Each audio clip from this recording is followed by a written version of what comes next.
Good morning sa lahat. Tara, basa na tayo ng ating libro guys. Magandang balita, Biblia. Today is 17 August 2024. Nandito tayo sa aklat ng Daniel chapter 10. Ang pangitain ni Daniel sa pampang ng Ilog Tigris. Bilisan lang natin ang basa guys para mabilis tayo matapos. Late na naman tayo nag-umpisa. Daniel chapter 10 verse 1. Ng ikatlong taon ng paghahari ni Ciro ng Persia, isang pahayag ang dumating kay Daniel na tinatawag ding Belteshazzar. Ang pahayag na iyon ay totoo ngunit mahirap unawain, ngunit naunawaan din ito ni Daniel sa pamamagitan ng pangitain. Verse 2, noong akong si Daniel ay 3 linggo nang nagluluksa. Verse 3, 3 linggo na rin akong hindi kumain. Verse 3, 3 linggo na rin akong hindi kumain ng anumang masarap na pagkain, ni tumiki man lamang ng karni o alak, ni hindi ako naglagay ng langis sa aking ulo. Ba't sila guys, nakakatagal sila ng hindi kumain? Pero mo 3 weeks. Okay. Ni hindi ako naglagay ng... Okay. Verse 3, ulitin lang natin. 3 linggo na rin akong hindi kumain ng anumang masarap na pagkain, ni tumiki man lamang ng karni o alak, ni hindi ako naglagay ng langis sa aking ulo. Verse 4, noong ika-24 na araw ng unang buwan, habang nakatayo ako sa pampang ng malaking ilog Tigris. Verse 5, tumingala ako at may nakita ko isang lalaking nakadamit ng tilang lino at may sinturong yari sa lantay na ginto. Verse 6, ang katawan niya ay kumikinang na parang tupas at ang kanyang mukha ay kumikislap na parang kidlat. Nakakatakot talaga to. Nagliliyab na parang sulo ang kanyang mga mata at ang kanyang mga paa at kamay ay nagniningning na parang makinis na tanso. Ang kanyang tinig ay parang ingay ng napakaraming tao. Verse 7, akong si Daniel lamang ang nakakita sa pangitain sapagkat nagtakbuhang nanginginig sa takot at nagsipagtago ang aking mga kasama. Verse 8, naiwan akong mag-isa kaya ako lang ang nakakita sa pangitain. Kaya ako lang ang nakakakita sa pangitain. Nawalan ako ng lakas at ako'y namutla. Verse 9, nagsalita ang lalaking iyon at ang narinig ko ang kanyang tinig. Walang malay akong nasubasog sa lupa. Ipinaliwanag ang pangitain. Daniel chapter 10 verse 10, walang ano-ano, may kamay na biglang humawak sa akin. Dahil sa takot, nanginginig pa rin ang aking mga kamay at mga tuhod. Verse 11, sinabi niya, O Daniel, lubos kitang minamahal, tumayo ka at pakinggan mong mabuti ang sasabihin ko. Isinugo ako para sabihin ito sa iyo, nanginginig naman akong tumayo. Verse 12, sinabi pa niya sa akin, huwag kang matakot Daniel, sapagkat mula pa ng nagpakumbaba ka sa harapan ng Diyos upang magkaroon ka ng pangunawa, dininig na ang iyong dalangin, kaya naparito ako. Verse 13, ngunit pinigilan ako ng pinuno ng kaharian ng Persia sa loob ng 21 araw, hanggang sa dumating si Miguel, isa sa pangunahing pinuno na sumaklolo sa akin sapagkat naiwan ako noong nag-iisa kasama ng mga hari ng Persia. Verse 14, nagtuloy na ako rito upang ipaliwanag kung ano ang mangyayari sa iyong mga kababayan pagdating ng araw. Ang nakita mong pangitain ay tungkol sa hinaharap. Verse 15, matapos niyang sabihin ito, napayuko na lamang ako at hindi makapagsalita. Verse 16, at may isang kahawig ng tao na biglang humipo sa aking labi at muli akong nakapagsalita. Sinabi ko sa aking kaharap, Ginoo, na bagabag po ako at nawala ng lakas dahil sa pangitaing ito. Verse 17, hindi po ako makapagsalitang tulad ninyo sapagkat wala nga akong lakas, halos hindi ako makahinga. Verse 18, kaya muli niya akong hinipo at nanumbalik ang aking lakas. Verse 19, sinabi niya sa akin, ikaw na labis na minamahal, huwag kang matakot, ipanatag mo ang iyong kalooban at magpakatapang ka. Pagkatapos niyang magsalita, tuluyan nang nagbalik ang aking lakas. Sinabi ko, magpatuloy kayo Ginoo at naibalik na ninyo ang aking lakas. Verse 20, sinabi niya, alam mo bang kung bakit ako naparito? Babalik ako sa Persia upang ituloy ang pakikipaglaban sa pinuno ng kahariang iyon. Pagkatapos ay darating naman ang pinuno ng Gracia. Verse 21, naparito ako upang ipaliwanag sa iyo ang nasa aklat ng katotohanan. Sa pakikipaglaban ko'y wala akong makatulong, kundi si Miguel na iyong pinuno. Daniel chapter 11 verse 1. Nandito na tayo sa chapter 11 guys.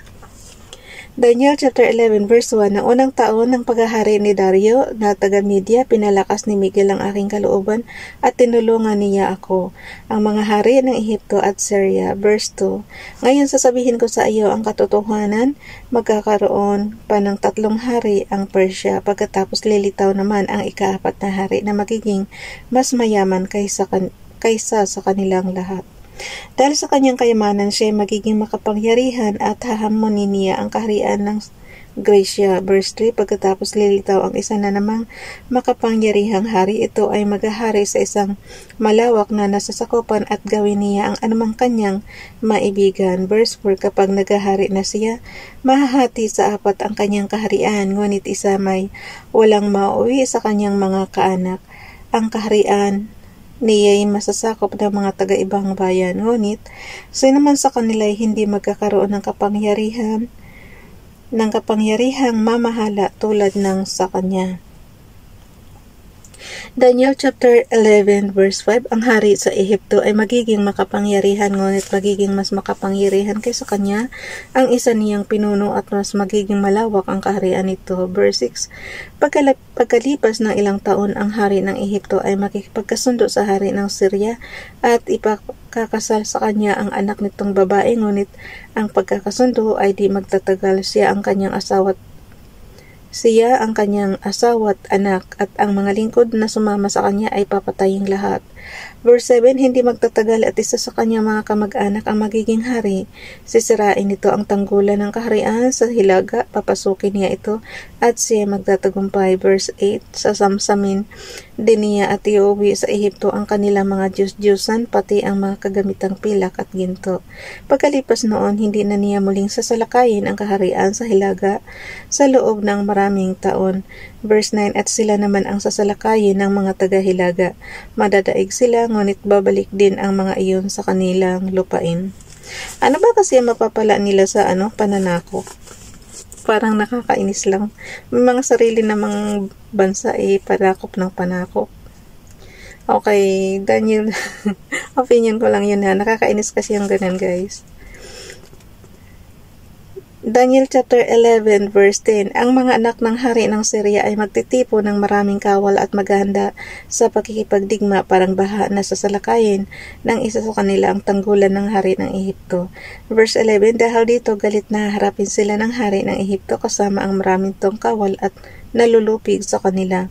Verse 12, bunga nito, magiging palalo ang hari ng Ehipto dahil sa libo-libong kawal na napatay niya, ngunit hindi magtatagal ang kanyang pagtatagumpay. Verse 13, ang hari ng Syria ay muling magtatayo ng hukbo na mas malaki kaysa una nitong hukbo. Pagkalipas ng ilang taon, muli itong sasalakay kasama ang mas maraming kawal na may dalang napakaraming kagamitang pandigma. Verse 14, sa panahong iyon, marami ang maghihimagsik laban sa hari ng Ehipto, kabilang na ang mga kababayan mong mapupusok. Mag-aalsa rin sila upang matupad ang kanilang hangarin, ngunit mabibigo silang lahat. Verse 15, ang hari ng Syria ay darating upang kubkubin at salakayin ang isang matibay na lungsod. Walang magagawa ang hukbo ng hari ng Ehipto, pati ang mga pinakamahuhusay na kawal nito. Verse 16, kaya't magagawa ng Asiryanong manlulupig ang lahat ng gusto niya at walang sinumang makahadlang sa kanya. Sasakupin niya ang lupang pangako at lubusan itong mapapasailalim sa kanyang kapangyarihan. Verse 17, pipilitin niyang sakupin ang buong kaharian ng Ehipto, makipagkasundo siya sa hari doon at ialok ang kanyang anak na babae upang maging asawa nito sa layuning wasakin ang kaharian ng Ehipto. Ngunit hindi magtatagumpay ang kanyang layunin. Verse 18, pagkaraan niyon, haharapin niya ang mga bansa sa baybay dagat at bibihagin ang marami sa mga taga roon. Ngunit matatalo siya ng isang pinuno at ito ang puputol sa kanyang kapalaluan upang hindi siya makaganti. Verse 19, ang haring ito ay babalik sa mga kota ng kanyang lupain, ngunit matatalo rin at mamamatay. Verse 20, ang papalit sa haring ito ay magsusugo ng mga taong sapitang maniningil ng buwis para sa karangalan ng kaharian. Ngunit hindi magtatagal siya ay mamamatay ng hindi dahil sa labanan o sa digmaan. Ang masamang hari ng Syria. Daniel chapter 11 verse 21. Nasusundan niyo ba ako, guys? Mabilis ba masyado? Okay. Nagmamadali lang kasi. Daniel chapter 11 verse 21, may lilitaw na isang malupit at kinapupuotang tao na gustong maging hari, ngunit hindi ibibigay sa kanya ang karapatan sa trono, kaya bigla niyang aagawin ang kaharian sa pamamagitan ng pandaraya at katusuhan. Verse 22, gagapiin niya at dudurugin ang mga hukbong sandatahan pati ang dakilang pari. Verse 23, makikipagkasundo siya sa maraming mga bansa, ngunit dadayaan niya ang mga ito. Bagamat kakaunti ang kanyang mga tauhan, siya ay magiging makapangyarihan. Verse 24, lihim niyang kukunin ang pinakamayayamang bahagi ng lalawigan. Gagawin niya ang mga bagay na hindi ginawa ng kanyang mga ninuno. Ang kanyang mga tagasunod ay bibigyan niya ng bahagi mula sa mga nasamsam nila sa digmaan. Iisip siya ng mga panukala upang lusubin ang iba't ibang kota, ngunit hindi siya magtatagal. Verse 25, ang haring ito ay magtatatag ng isang malaking hukbo upang ipakita ang kanyang lakas at tapang laban sa hari ng Ehipto. Ngunit may malaki at mas malakas ang hukbong ihaharap niya sa kanya. Gayunman, madadaya ang hari ng Ehipto at siya ay hindi magtatagumpay. Verse 26, pagtatangkaan siyang patayin maging ang mga kasalo niya sa pagkain, malulupig din ang kanyang hukbo at marami ang mamamatay sa labanan. Verse 27, ang dalawang hari na kapwa may masamang balak ay magkasalong kakain at magsasalita ng kasinungalingan sa isa't isa.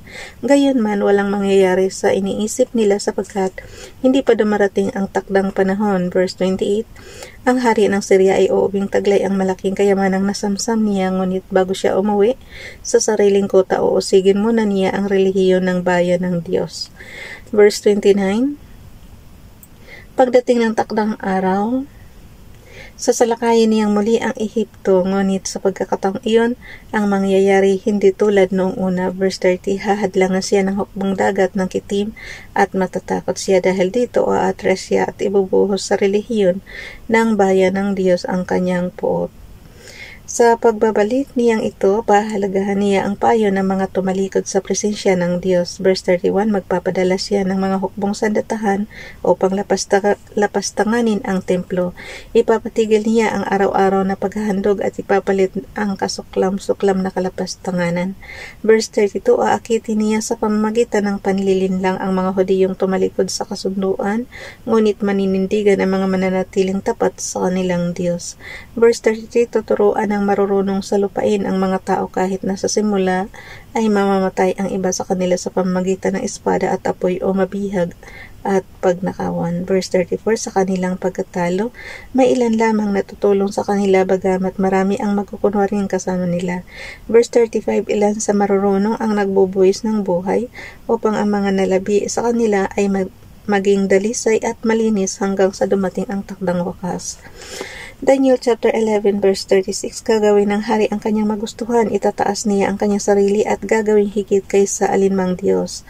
Hahamakin niya maging ang kataas-taasang Diyos, magtatagumpay lamang siya habang hindi pa ibinubuhos ng Diyos ang kanyang puot, sapagkat kailangang maganap ang mga bagay na itinakda. Verse 37, hindi niya pahalagahan ang mga Diyos ng kanyang mga ninuno, ni ang sinasamba ng mga kababaihan. Sa katunayan, wala siyang pahalagahang Diyos sapagkat ipalalagay niyang higit siya sa lahat. Verse 38, wala siyang kikilalaning Diyos kundi ang Diyos na nagbabantay ng mga muog. Mag-aalay siya ng ginto, pilak, mamahaling bato at mamahaling regalo sa Diyos na hindi kilala ng kanyang mga ninuno. Verse 39, gagamitin niya ang mga taong sumasamba sa mga Diyos-Diyos ang hindi kilala upang ipagtanggol ang kanyang mga muog. Pagkakalooban niya ng malalaking karangalan ang lahat ng tatanggap sa kanya bilang pinuno, sila ay gagawin niyang tagapamahala at bibigyan ng lupain bilang gantimpala. Sana all bibigyan ng bibigyan ng lupain, guys. Okay, libre yan ha. Okay, verse 40. Darating ang araw na ang hari ng Syria ay sasalakay ng hari ng Ehipto, ngunit haharapin niya ito sa pamamagitan ng maraming karwaheng pandigma, kabayuhan at mga sasakyang pandagat. Sasakupin niya ang mga bansa na parang dinaanan ng isang malaking baha. Verse 41, papasukin din niya ang lupang pangako at libo-libo ang mamamatay sa labanan, ngunit makakaligtas ang mga Edomita, Moabita at mga nalabing Amonita. Verse 42, maraming bansa ang masasakop niya, kabilang dito ang Ehipto. Verse 43, pamamalaan niya ang ginto, pilak at lahat ng kayamanan ng Ehipto, pati ang Libya at ang Ethiopia ay masasakop niya. Verse 44, ngunit mabibigla siya dahil sa balitang darating mula sa silangan at hilaga. Dahil dito'y mag-aalab ang kanyang galit at papatay ng marami sa labanan. Verse 45, Daniel chapter 11 verse 45, magtatayo siya ng malapalasyong tolda sa pagitan ng dagat at ng banal na bundok na kinalalagyan ng templo, ngunit doon siya mamamatay nang wala man lang tutulong sa kanya. Daniel chapter 12, I think ay huling chapter na itong chapter 12, kaya basahin na natin. Bukas Jose na tayo. Pahayag tungkol sa huling panahon. Daniel chapter 12 verse 1, sa panahong iyon, darating ang dakilang anghel na si Miguel, ang makapangyarihang pinuno at tagapagtanggol ng bansang Israel, at magkakaroon ng matinding kahirapan hindi pa nangyayari kailanman, ngunit maililigtas ang mga kababayan mong ang pangalan ay nakasulat sa aklat ng Diyos. Verse 2, muling mabubuhay ang maraming mga namatay sa lahat ng panig ng daigdig, ang iba'y sa buhay na walang hanggan at ang iba na may sa kaparusahang walang hanggan. Verse 3, ang marurunong na pinuno ay magniningning na gaya ng liwanag sa langit, at ang mga umaakay sa marami sa pagiging matuwid ay sisikat na parang bituin magpakailanman. Verse 4, Daniel, ingatan mo muna ang mga pahayag na ito at isara ang aklat upang hindi ito mabuksan hanggang sa katapusan ng sanlibutan. O bakit nabuksan na, guys? Okay. Hanggang sa katapusan ng sanlibutan. Marami ang magsasaliksik at magsisikap na maunawaan ng maraming bagay. Ibig sabihin, guys, tapos na yung katapusan ng sanlibutan kasi nabubuksan na natin yung aklat eh. Okay, verse 4 ulitin ko. Daniel, ingatan mo muna ang mga pahayag na ito at isara ang aklat upang hindi ito mabuksan hanggang sa katapusan ng sanlibutan. Marami ang magsasaliksik at magsisikap na maunawaan ang maraming bagay. So, ibig sabihin sa panahon ni Daniel, tapos na yung sanlibutan. Verse 5, tanong lang yun nagliteral lang tayo sa binabasa na, literal lang natin inintindi yung binabasa natin. Verse 5, akong si Daniel ay tumingin at may nakita akong dalawang tao, kasi nababasa na natin guys yung mga pakitaan ni Daniel eh. Verse 5, akong si Daniel ay tumingin at may nakita akong dalawang tao, isa sa magkabilang pampang ng ilog. Verse 6, tinanong ng isang anghel na nakatayo sa gawing dulo, gaano pa katagal bago maganap ang mga panitaing ito? Verse 7, itinaas ng anghel ang dalawang kamay at narinig kong sinabi niya, sa pangalan ng Diyos na nabubuhay magpakailanman, magaganap ang lahat ng ito sa loob ng 3 taon at kalahati kapag natapos na ang paghihirap ng bayan ng Diyos. Kaya nga guys, nangyari na. Verse 8, hindi ko nauunawaan ang kanyang sagot, kaya ako'y nagtanong, Ginoo, ano po ba ang kahihinatnan ng lahat ng ito? Verse 9, sinabi niya sa akin, makakaalis ka na Daniel, ang kahulugan nito'y mananatiling lihim hanggang dumating ang wakas. Verse 10, marami ang dadalisayin at mapapatunayang may malinis na kalooban, ngunit magpapakasama pa ang masasama, at wala isa man sa kanila ang makakaunawa sa mga bagay na maunawaan ng marurunong. Verse 11, lilipas ang 1,290 araw mula sa panahon ng patitigilin ang araw-araw na paghandog at ilalagay ang kasuklam-suklam. Verse 12, mapapalad ang mananatiling tapat hanggang sa matapos ang 1,335 araw. Verse 13, Daniel chapter 12 verse 13 guys. Daniel, maging tapat ka nawa hanggang sa wakas mamamatay ka, ngunit muling bubuhayin sa huling araw upang tanggapin ang iyong gantimpala. So hanggang dito na lang guys, bukas hosin na tayo. Bye everyone, God bless.